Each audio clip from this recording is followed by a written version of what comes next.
তোমরা একটু বসো, আমি চা বানিয়ে আসি।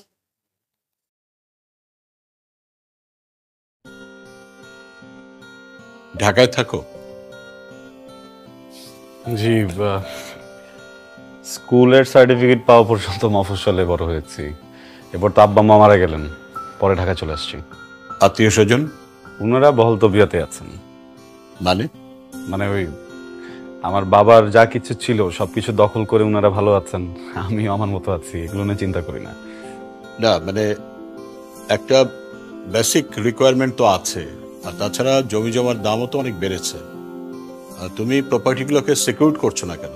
কারণ আমি আমার জীবন সিকিউর করছি। মানে আমি আপনাকে বিষয়টা খুলে বলি, দেখেন আমাদের এদেশের মানুষগুলো একটা বাড়ি একটা গাড়ি করতে করতে বয়স হয়ে যায় প্রায় 50-60। তো ওই বয়সে বাড়ি থাকে গাড়ি থাকে, কিন্তু ভিতরে কিন্তু ফুর্তি থাকে না। তারা জীবনটাকে উপভোগ করতে পারে না, এনজয় করতে পারে না। এই জন্য আমি ভাবছি যে আমি এগুলোর পিছনে দৌড়াবো না। কারণ আমি তো আর এটা বলতে পারছি না যে আমি পর্যন্ত বাঁচবো কিনা, আমি তো কালো মারা যেতে পারি।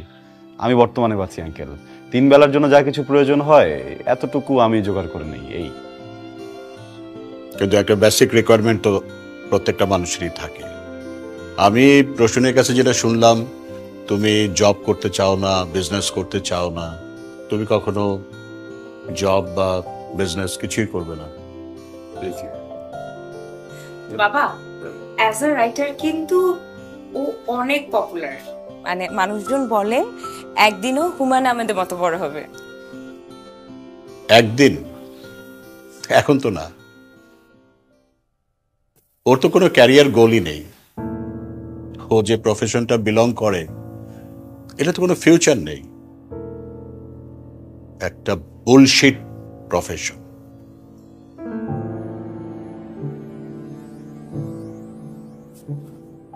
সরি আঙ্কেল, কি বললেন আরেকটা বার একটু? আমি বলেছি বুলশিট প্রফেশন। আচ্ছা, মানে আপনার কাছে মনে হচ্ছে যে রাইটিং প্রফেশন বুলশিট। ভালো কোন প্রফেশন মনে হয় আপনার কাছে? হ্যাঁ, দুর্নীতি করা, ঘুষ খাওয়া। হ্যাঁ, শাট আপ! কি বলছো তুমি? আঙ্কেল চিৎকার করবেন না। আপনি আপনার বুকে হাত দিয়ে বলেন তো, এই যে আপনার বাড়িতে আপনি এরকম দামি সোফা রেখেছেন, আপনি যে লাইফস্টাইল মেনটেন করেন, আপনি যে স্যালারি পান ওটাতে যায়, আপনি ঘুষ খান না? কাইজার, এটা দেখার দায়িত্ব কি তোমার? তুমি কার সাথে কথা বলছো জানো? আমি একজন ঘুষখোরের সাথে কথা বলছি। Shut up! তোমার বাবা মা তোমাকে কোনো শিক্ষা দেয়নি? আঙ্কেল প্লিজ বাবা মাকে নিয়ে কথা বলবেন না। Shut up! তুমি আমার বাড়িতে এসে কথা বলছো, আমাকে অপমান করছো। আপনি বাবা মাকে নিয়ে কথা বলবেন না প্লিজ। তোমার বাবা মা হচ্ছে অশিক্ষিত, মূর্খ, এবং তুমিও তাই হয়েছো। কি মানুষ নাকি জানোয়ার? সে তখন থেকে দেখছি বাবা একটা কথা বললে তুমি কথা বলেই যাচ্ছ কেন? কি সমস্যা তোমার? উনি একটা বয়স্ক মানুষ, উনি না হয় তোমার কোনো কথায় বিরক্ত হয়েছে, তাহলে একটু মুখটা বন্ধ করে রাখো। প্রফেশন নিয়ে কথা। মুখ বন্ধ করো কাইজার। কাইজার বাসা থেকে বের হও। আমার বাবা মাকে নিয়ে কাইজার আমার বাসা থেকে বের হও। Just because I love you আমি আমার দারোয়ান আজকে ডাকতেছি না। আর এটা কোনো ওয়ার্নিং না, এটা আমার ফাইনাল ডিসিশন। আমার সাথে আর কোনো ধরনের যোগাযোগ করবে না। বের হও। আমি তো বাবা মাকে নিয়ে। বের হও কাইজার।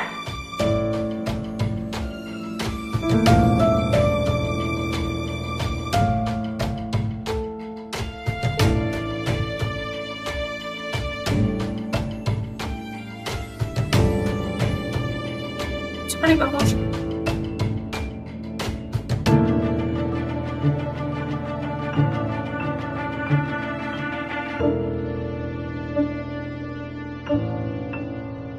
আহারে মায়া, আহারে তুমি জীবন জুড়ে থাকো, পাখি গো নাম ধরে ডাকো, ও পাখি গো নাম ধরে ডাকো।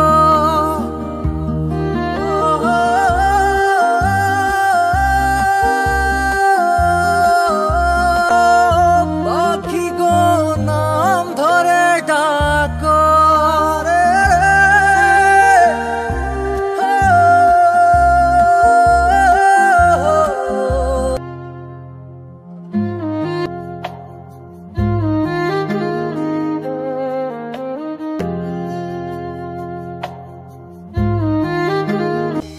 এই যে দেখো আমার দিকে মোমো।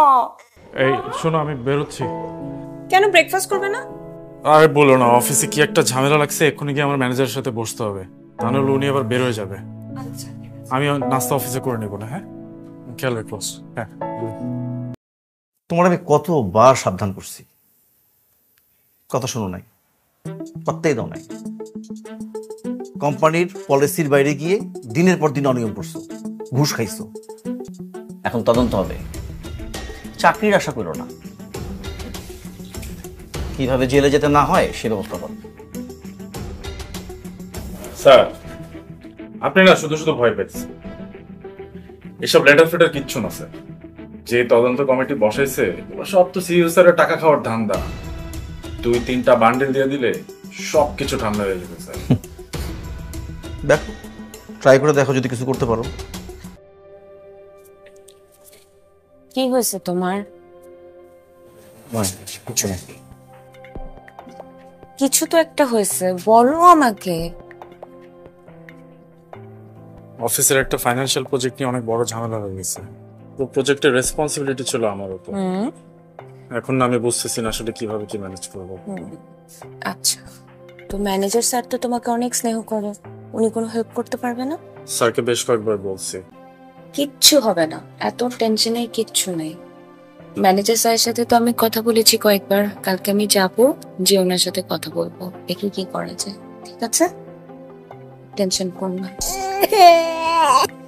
এই যে শুরু হয়ে গেছে, ঘুমাতে আসো। যাও আমি আসছি।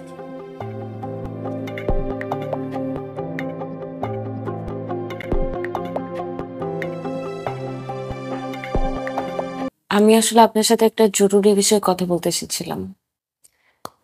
ভাবি, আমি বোধহয় বুঝতে পারছি আপনি আসলে কোন বিষয়টাকে মিন করছেন। আপনি একটা কাজ করেন না, আপনি তার সাথে দেখা করে সরাসরি কথা বলেন। প্রয়োজন হলে আপনাদের যে সন্তান আছে ওই ব্যাপারটা ওনাকে বুঝিয়ে বলেন, দেখেন যদি তাকে নরম করা যায় আর কি। এছাড়া তো ভাবি এখন আর কিছু সম্ভব না করা, কিচ্ছু করার নেই। ঠিক আছে, কিচ্ছু করে না, দেখেন ম্যানেজ করা যায় কিনা। আমি ওকে বলছি অনেকবার, কথা শুনে নেয় না। আসেন। দেখেন না আসলে কি করা যায় ভাবি, সরি। ফাইনান্সিয়াল প্রবলেম বলতে কি বলতেছো? তুমি কি ঘুষ খাও? রোশন, এই যুগে ঘুষ কে না খায়? তোমার বাবাকে দেখো, তোমার বাবা কি এত বড় বাড়ি, লাক্সারি গাড়ি, এমন লাইফস্টাইল বেতনের টাকা দিয়ে করছে? ঘুষের টাকা দিয়ে করছে। তুমি প্লিজ সিও স্যারের সাথে একটু কথা বলো গিয়ে। কাইজার, টিমের সবাইকে কনফারেন্স রুমে আসতে বলুন। হ্যাঁ কাইজার,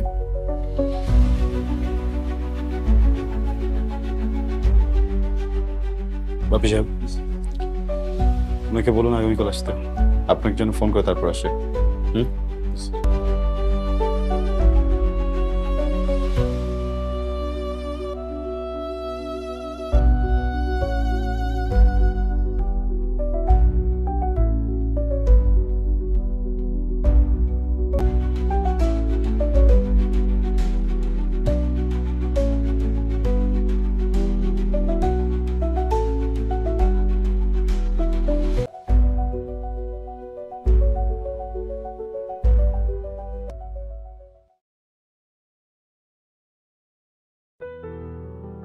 বছরটা দিতে হবে। হ্যাঁ, রেল করে দিয়ে দিন সব মতো।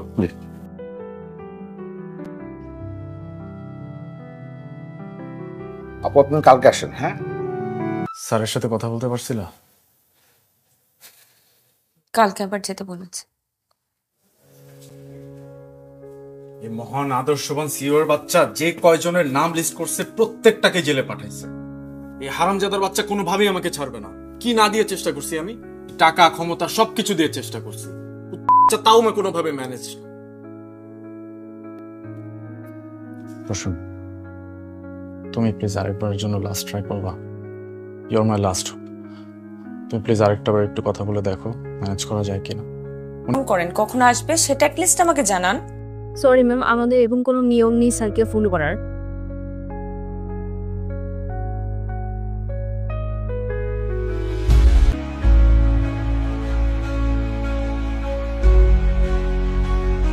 ভিতরে যাবেন না ম্যাডাম, প্লিজ ম্যাডাম, প্লিজ ভিতরে যাবেন ম্যাডাম। আমার সাথে কথা বলার জন্য কি 5টা মিনিট সময় নেই তোমার হাতে? ম্যাডাম ম্যাডাম ম্যাডাম আপনি আপনি এখানে madam please madam officer thank you sir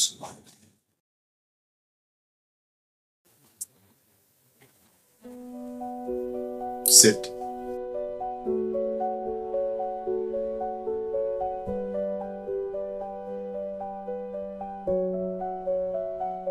বলুন। আমার হাজবেন্ডের নাম আবরার ফাহিম। ওর এগেনস্টে তদন্ত কমিশন গঠিত হয়েছে, কিন্তু ও কিছু করে নাই।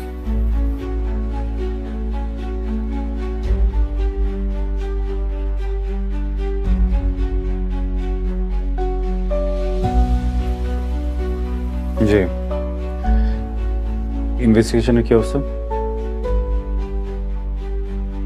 হুম হুম বিশেষভাবে খেয়াল রাখবেন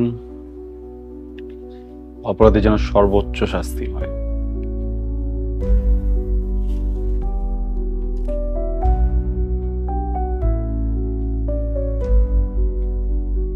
আপনি আসতে পারেন।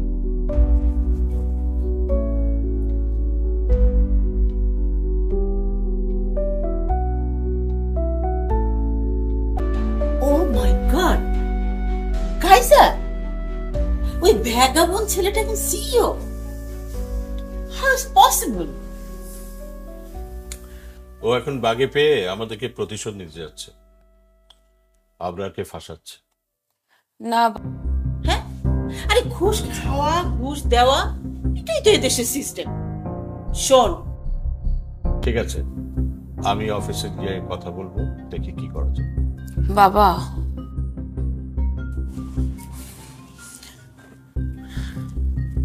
ও যদি তোমাকে আবার অপমান করে? কাইজার, তুমি কি আমাকে চিনতে পেরেছো? জি না। কে আপনি? আমি প্রসূনের বাবা। সরি, কোন প্রশ্ন? আমি আসলে এসেছিলাম আবরার ফাহিমের ব্যাপারে কিছু বলার জন্য। ছেলেটার যদি এখন জেল জরিমানা হয়, আমার মেয়েটা দুধের বাচ্চাকে নিয়ে অসহায় অবস্থা করবে। এই সমাজে একটা শিশুর বাবা যদি জেলে থাকে, তার বেড়ে ওঠাটা স্বাভাবিক হয় না। আর লজ্জায় অপমানে আমার মেয়েটা হয়তো মরেই যাবে। তো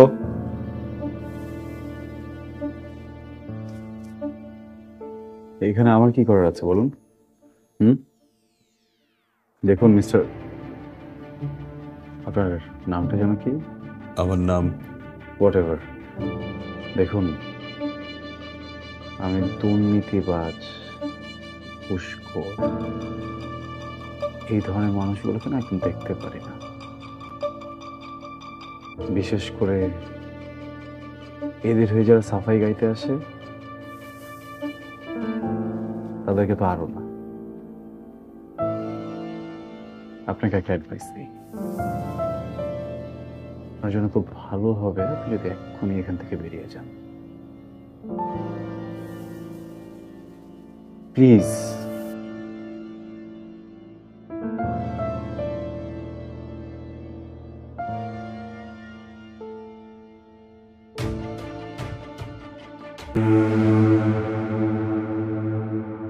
কাইজার, তুমি কি চাও আমার থেকে?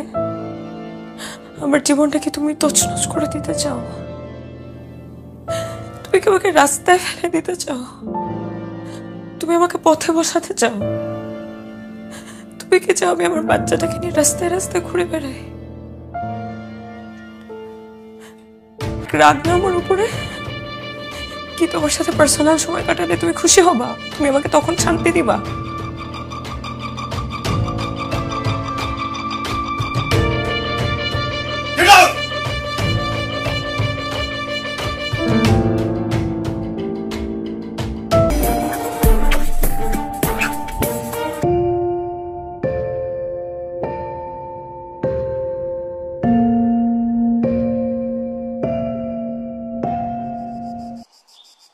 মিসেস ফাহিম, আমি খুবই দুঃখিত আপনাকে এমন একটা জায়গায় ডেকেছি।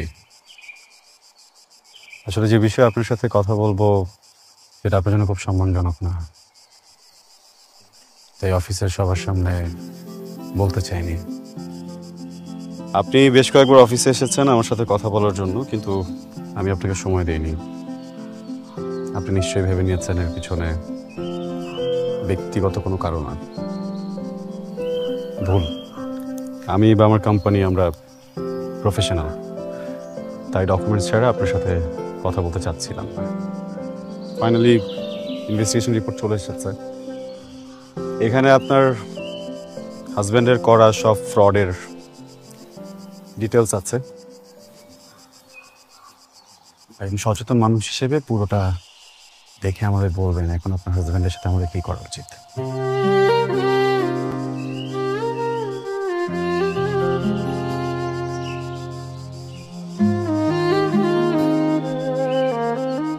তোমার যেটা ভালো মনে হয় তুমি করো,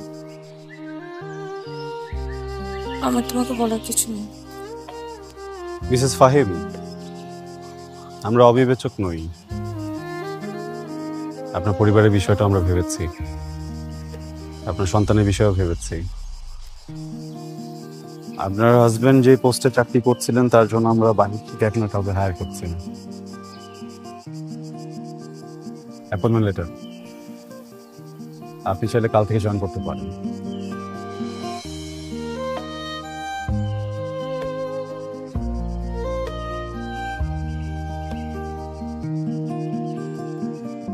thank you. Welcome. Kaiser,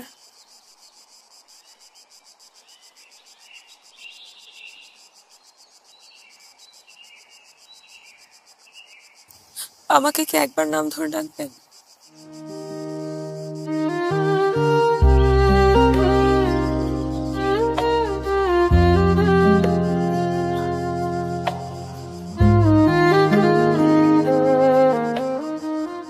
good luck Prasun.